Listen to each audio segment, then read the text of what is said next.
supporter, हृदय के guardian हमारे चाचा जी, आप सम्मानित श्री जोखर प्रजापति जी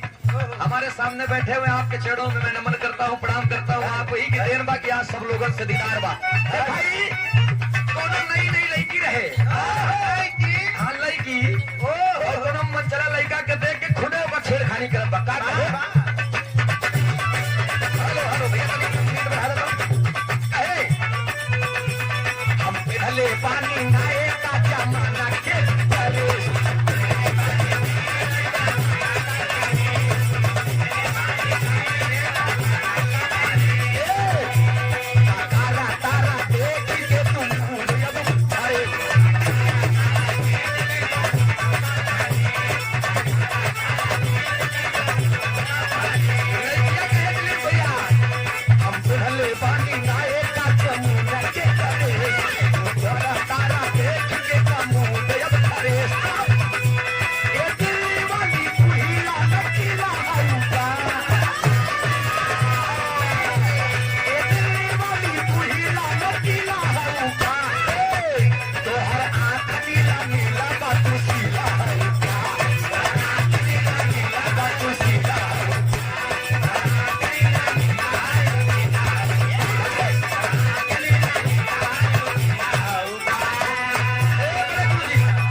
तू उल्टे खोदत है, तनी बोल फिर से कहा कहीं बचिए तो इनको दोहरा के बताओ बक्का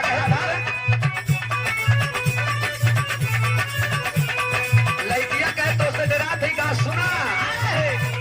हम पिघले पानी नाए का जमाना के